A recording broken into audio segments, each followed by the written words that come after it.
What's good, everybody? Sherman Webb Middlebrooks, a lifelong Buffalo resident, full-time black man, and also member of Emerging Leaders inaugural class back in 2015. Back at you with another episode of Open Buffalo's Emerging Leaders Spotlight. This is where we highlight the powerful work of emerging leaders in our community and the alumni and talking about the work that they're doing. So, today's guest, oh my God, is my homegirl. She's a sister of mine. You know her. Even if you don't know her, you know of her, you know the work that she's doing.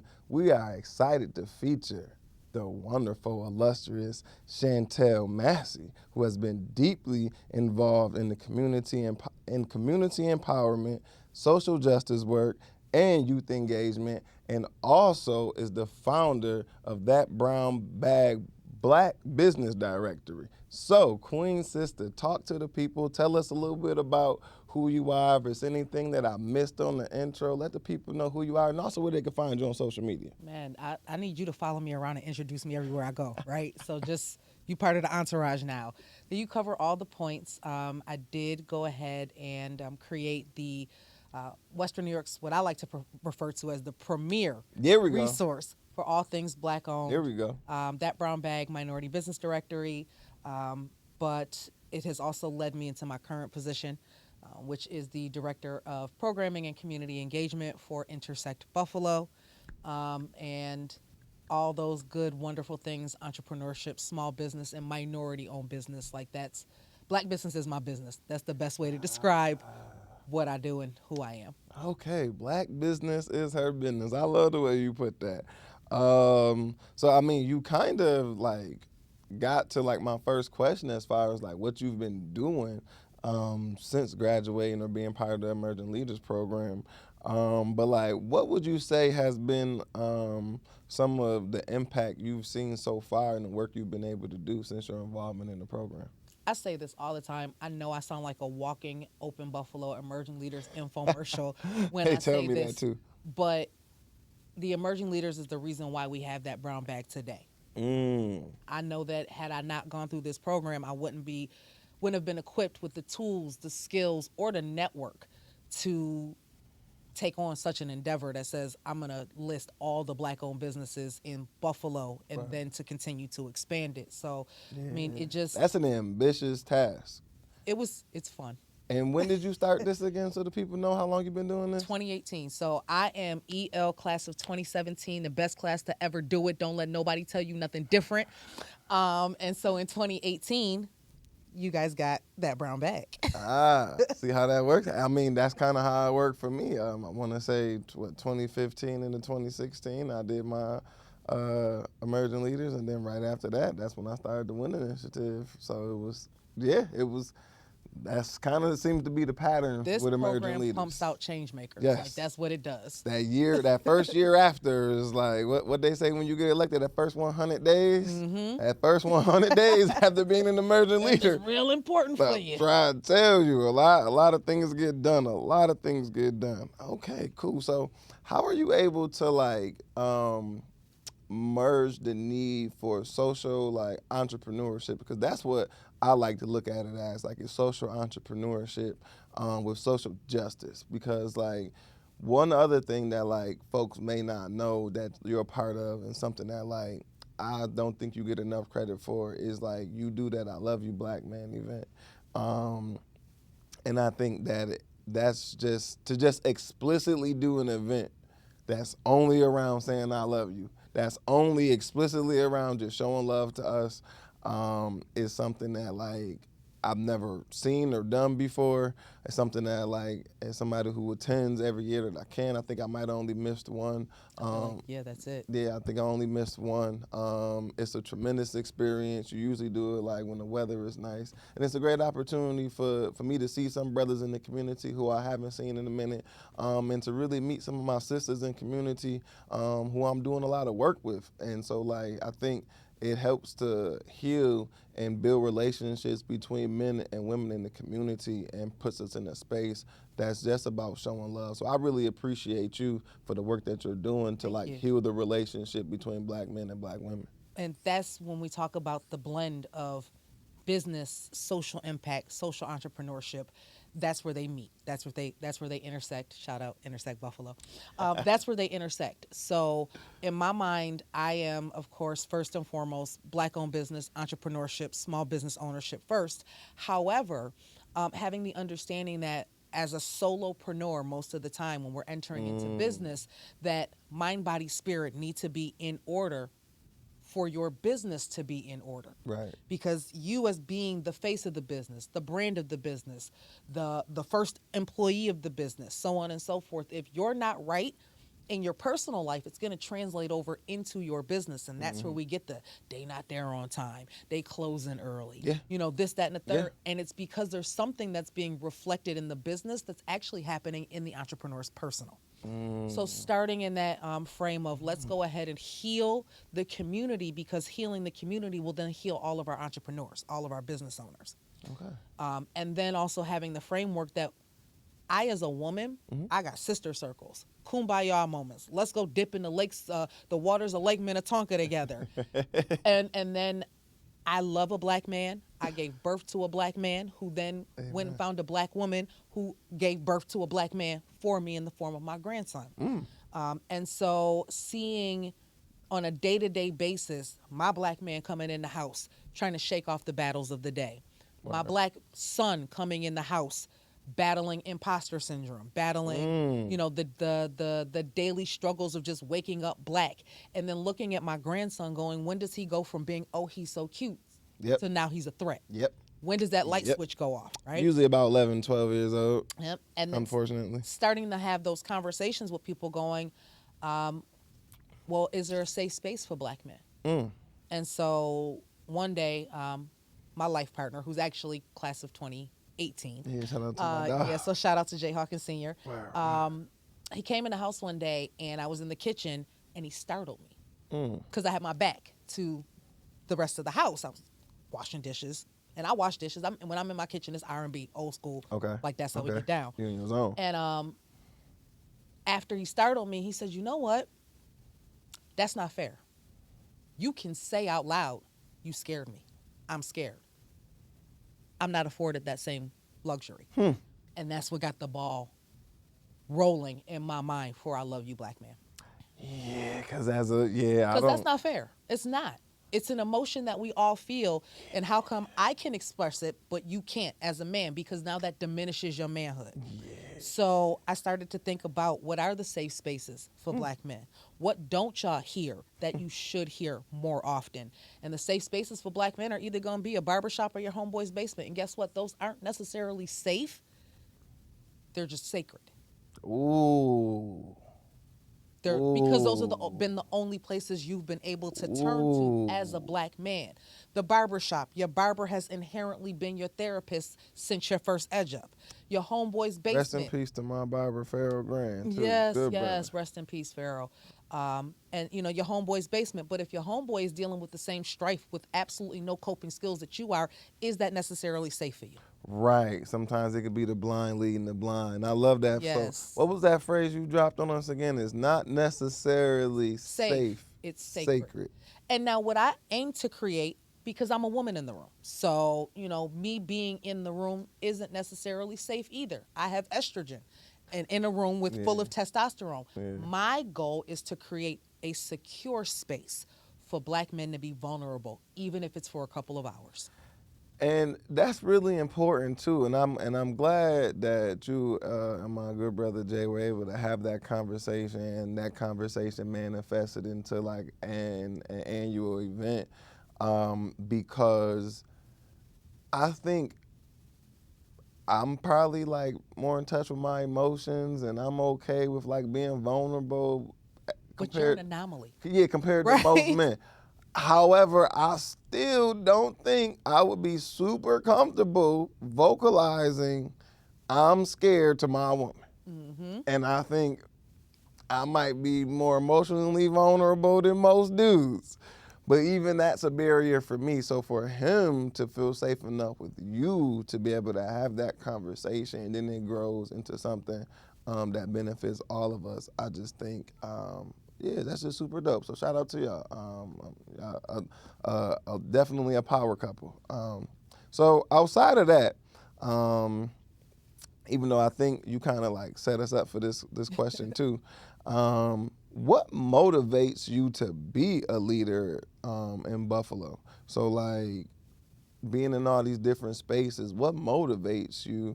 And not only motivates you, what keeps you going, and how do you take care of yourself doing this work? I think is important too. Motivation for me is how I'm received when I walk into spaces and places. When people put stuff down to the side to give me a hug. And that's not why I do it, but that is telling me that my authenticity is felt, received, and taken in. It's Better absorbed. than money sometimes. Right? You know, Yeah. I was at an event yesterday, actually, for Sneak Vibing. So shout out to Chandra, right? And walking away with the hugs. Mm-hmm. That's my motivation. I'm really big on relationship wealth, relationship capital. And so showing up authentically as myself each and every time, it allows me to be poured back into by the community, because authenticity is felt and then it's exchanged. And so what I pour out into people, I know I'm going to get back from people. And that's what keeps me going. Being able to sit in a room and have a conversation with an up-and-coming entrepreneur, and she goes, "You're the brown bag lady?" Yeah. You know? Yep. That's She's why like, I say they know you, but they even though they might not You know know? you, they know you. and a lot of times people go, I wasn't expecting you to be like this cool. And I'm like, Yeah. first off, I'm a fool. Let's start there. So all I Oh, know is play. that's a fact. We had some good times, some good laughs. Yes. No, that's dope. And I can see that, because for me, you are one of those people like, when you're in a room and when you're in a space, you kind of know what type of time it is. You know what energy that you bring. So if you're in the space, you add a certain light and energy to it that you know you're gonna have a good time. It's like And I know how to read a room. fact. That is true. But you know how when people be like, who all gonna be there? They say certain names, people be like, I ain't going. But if they say your name, you one of those names. People like, oh, all right, she gonna be there, I'll pull up. I've heard that too. Yeah. Yeah. Yeah. You I'll definitely take one of it. them ones. Yeah. I'll take it. Come get lit with me. Right. So how do you take care of yourself in this work? Because I know it can be like financially, emotionally, socially, like taxing and draining. So what is your self-care? How do you manage your mental health and self-care? I'm not gonna lie, I actually just started learning how to do this recently. And it was because the universe sat me down. So I was burning the candle at both ends up until 2023. I was working a full-time job and doing the brown bag full-time and sitting on boards. Yeah. And the universe said, guess what? I'm about to shoot you Mm. right in the foot real quick. Sit down. Take this spinal surgery. I didn't learn my lesson the first time. So I had the spinal surgery, jump right back into it. Everything, be everything, everywhere for everybody. And the universe said, we're going to try this again. You want to be hard-headed? Here go another spinal surgery. Oh my goodness. You would think I learned, right? Nah. You serious? So less than 90 days from the second surgery, I thought I was grown and tried to do something myself instead of asking for help. And I slid down my stairs and had to have a third spinal fusion surgery. Wow. So sitting in a space and place now where I don't have a choice Right. but to ask for help and then to accept it. Yeah. Because what people often forget is that next step. Oh, just ask for help. That's actually the easy part. Right. Right? Right. Ask for help, set boundaries. Those are easy. Right. It's receiving and accepting the help Yeah. and enforcing the boundaries Yeah. that are the actual hard work. Yeah. And so coming You ain't lying. coming out of that third surgery with, and I'm going to say it with full transparency, 16 screws, 4 plates, and 2 rods Oh my God. in my neck. Not Oh spread my out through God. my back, in my neck. Where? Yeah. So they went in twice here and once in the back. Oh, you don't look like Frankenstein. I don't look like what I've been through. At all. So Goodness gracious, you healed tremendously. So being in that state of vulnerability, Yeah. and it was a forced state of vulnerability. You can't disobey being in a neck brace for 3 weeks. You can't disobey not being able to turn your head right or left all the way. To this day, I still have limited range of motion. Okay. But being down like that taught me that the pause is holy. Quotables. That Clip rest, it. Clip it. that rest is not only necessary, Yeah. it is unselfish. Mm. And in the words of, I believe, Angela Davis, it is revolutionary. Mm-hmm. It's a revolutionary act because the universe only made one me. Right. God only gave y'all one me. So what happens when I run me ragged and I don't have anybody to replace what I'm doing? And so that's my thought process now. So now my answer is no. It's a complete sentence. This is my self-care. No. Ooh-wee. With no explanation. Hell to the no. To the no. With no explanation. Mm-hmm. I found during COVID, I found creative outlets. So I picked up abstract painting, especially living in a house with an artist who can create a portrait. Yeah. Right? He has painted portraits of me, and I can't draw a stick figure. So it was like, oh, girl, you got to find something. And then therapy. I am a huge advocate for therapy. Actually wrote a Black Wellness Provider Directory of all mental health providers who look like us for culturally relevant care. What's that called? It's the Black Wellness Provider Directory. We're going to get right direct with it. Right. And there's also regular clinicians and holistic practitioners in that, and I see a lot of them. And then things like regular massages. Mm-hmm. My retwist is my self-care, right? Yes, Yeah, because you best hair decision ever. Okay. And so these are different things that I had to learn weren't being selfish, because I used to think me stopping to go get a massage, oh, that's selfish, because that's time that could be spent doing something else. Being productive. Or it's me spending money on me when I have kids. Right. So feeling almost like survivor's remorse for a lot of things, having to step out of that mindset that says, my daughter's not going to be happy if mommy's in the house in pain because she opted not to get a massage that she needs. Yeah. Right? Or because mommy is mad today because she walked past the mirror and she looks like the black Chucky from the Rugrats because she's 3 weeks beyond her retwist time. So learning that taking a moment for self is, in fact, a selfless act. That's good. That's good. It took me a while to get there, y'all. I really appreciate that answer. You definitely shared a lot of insights. Hopefully, some folks can take from what you just shared, because I know that I have. I know when this comes out, I'm going to go back and rewind some of the stuff that you shared. So I'm curious to know, how did you get involved with Open Buffalo and Emerging Leaders? Like, what drew you to Open Buffalo to help enhance your leadership journey? So before the Brown Bag started, I actually had another business entity called the Dopeness Project. Actually, Jay and I ran it together.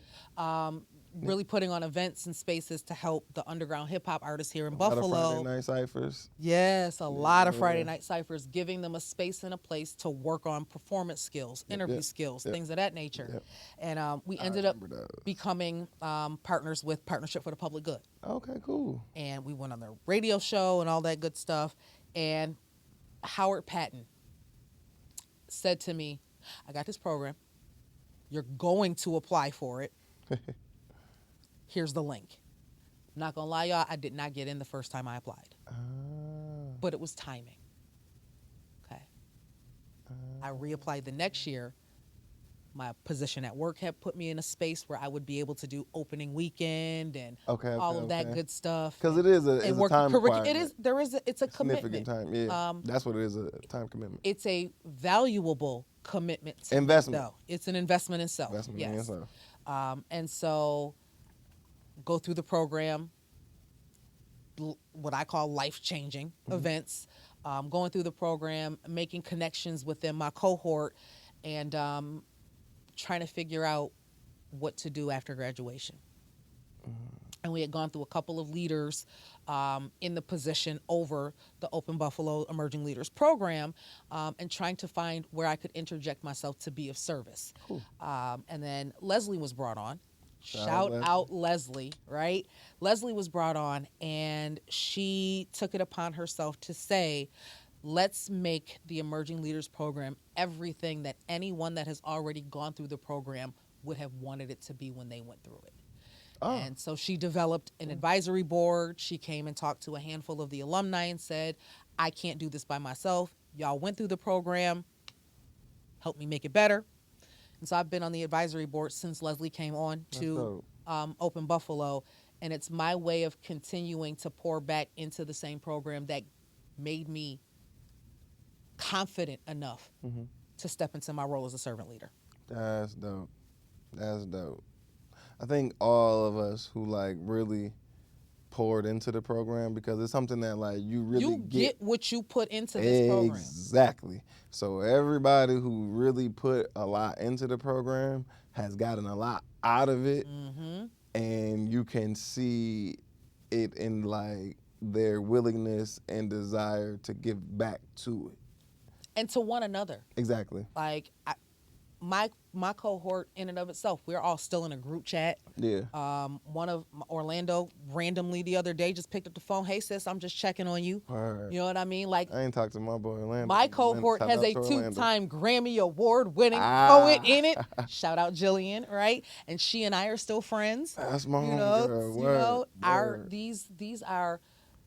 This is kind of like a post secondary education type of fraternity / sorority that you enter into. Like, being an EL is something else. Y'all you funny. You funny. Y'all gonna take credit for her, but I was the friend who referred her. That part. Y'all welcome. Yes, y'all welcome. Y'all welcome. That's, hey, when you have a life-changing experience, and you want to share it. You want to share it with somebody who you feel like is going to get the most out of it. Like I said, my man went through it the year after. My cousin, shout out AGV the Go-Getter, went through it. My best friend, Tashana Petty, went through the program. And that was all at the, you gon' do this. Yeah. Yo, literally, that's how I was with my daughter's mom. Shout out to Jessica. Like, hey, look, you gonna do this program pregnant or not? And then when you drop this baby, like, don't worry. We got you. I got the baby. You do the program. Because, like, I know what it did for me. And, like, I care about you. Why wouldn't I want this for you? And having the understanding, listen, the program's not for everybody. Say that. Right? Say that. The Emerging Leaders is a program for especially exceptional individuals. It is a program for servant leaders. Right. That's what this program is for. It has to be in you, not placed on you by like your job title or by what somebody else believes that you should be doing. It has to be something that's you find intrinsic value and focusing. Yeah. So thinking about that,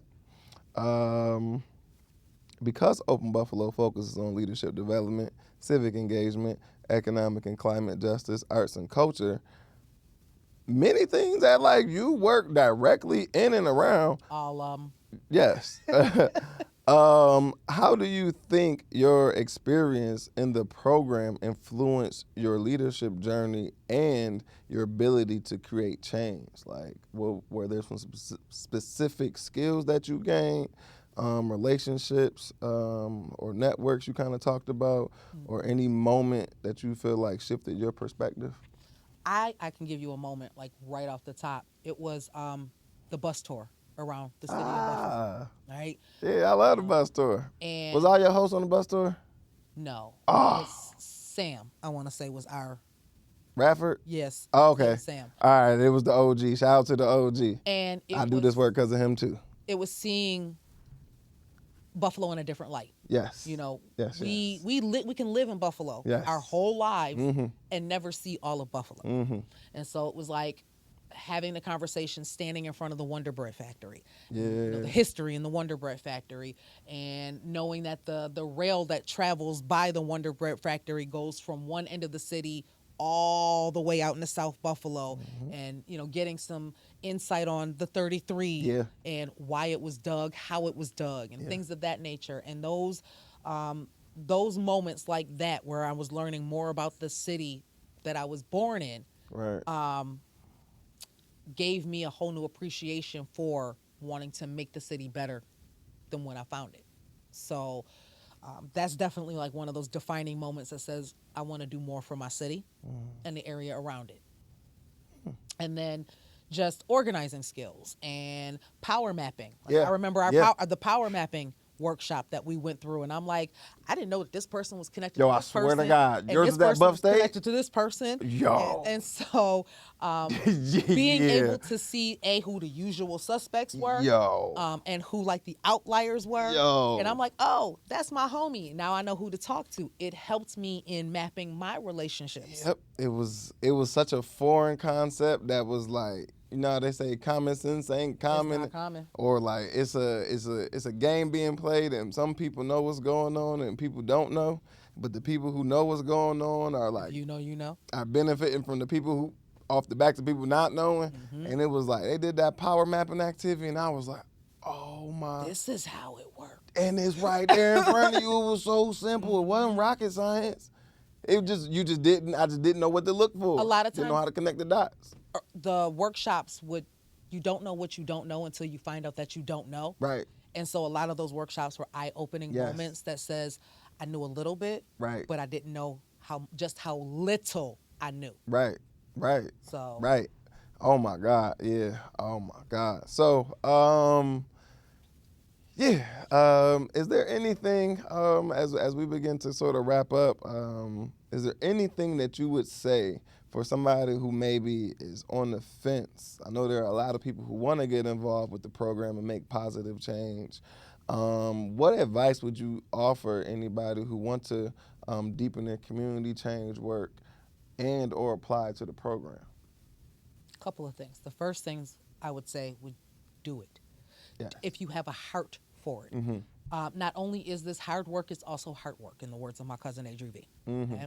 So you have to have the heart for it. This can't be something, and I remember our opening weekend or in the interview process, one of the two, India said, this is not a resume builder. Right. This is not Sure ain't. for you to say, oh my God, I have a certificate from this program. This is for you to go out and make effective change. Right. So if you are just looking for, again, another certificate to add, another accolade to add to your resume, your CV, this is not the program for you. Yeah, keep scrolling. This is the program where we want people who don't mind being boots to the ground. Right? So if you don't mind that, if that's where you thrive, is boots to the ground, is in the actual grassroots action, then do it. Apply for this program. Apply scared, apply uninformed, underinformed, apply anyway, Yep. right? Because there's enough camaraderie, there's enough support, there's enough with the individuals who work for Open Buffalo, who work with Open Buffalo. The alumni comes back to do workshops. I just did 3 of them in a row. The past 3 weeks, I facilitated the workshops.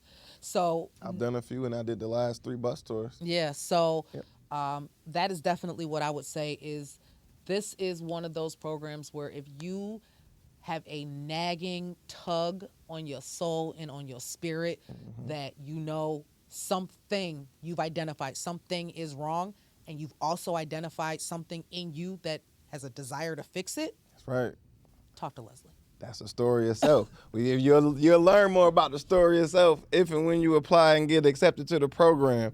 My sister, tell the people where they can find you at on social media and how they can support you and everything that you have going on in our community. Absolutely. So everything brand-wise is That Brown Bag, Facebook, Instagram. It's brownbagcertified.com. You can also find me again with Intersect Buffalo. So I'm over there actually with EL graduate Adriana Viverette, Kyrie Stevens. We are creating an empowerment district in the Delavan-Grider area. I'm actually graduating my first cohort of our IC Success Business Accelerator program. I've seen that all over. Full circle. I graduated from that program too. Oh, that's dope. Yes. Been seeing that all over social media. We're Shout out to actually them. graduating December 10th at Northland So 5 to 8:30 p.m. Pull up. It's free and open to the public. We have a vendor market. All of the entrepreneurs that have gone through the cohort actually will have tables, and they'll be pitching. I got 10 grand to give away across this cohort. That's dope. It's Listen. In order to receive a blessing, you got to be a blessing, and all I want to do is be a blessing. So about that brown bag, yes. y'all, my sister. And we're getting ready to go ahead and turn the hard copy directory into an online supplier diversity portal. Thereby, I have about 700 businesses in the directory right now, looking to grow those as well, but to put them in front of bigger consumers. Get that bag. Word. Yes. Thank you so much, my queen sister. I appreciate you joining us. I appreciate you shedding your light and your time with us. It really has been a privilege getting this conversation that we have online and in person documented for other folks to share a glimpse into one of our we be little. talking. We definitely do. Anytime we're around each other, I already know I'm gonna have a good time and we're gonna have some good fellowship and dialogue. So again, for those of you interested in joining the Emerging Leaders Program, a new cohort launches every year. Recruitments begin early in the spring, all right? So make sure you stay up to date and stay tuned in to all things Open Buffalo on social media for more information or to be notified when the applications go live. Contact our homegirl Leslie Nickerson at Leslie, that's Leslie, Leslie at openbuffalo.org, or you can give her a call at 716-243-8777, extension 10. My name is Sherman Webb Middlebrooks, lifelong Buffalo resident and full-time black man. Also a proud alumni of Open Buffalo's inaugural Emerging Leaders class of 2015. This is my homegirl, that brown bag queen, Shantelle. And in the words of my hero, the late great Honorable Jerry Springer, y'all take care of yourselves and each other. Peace.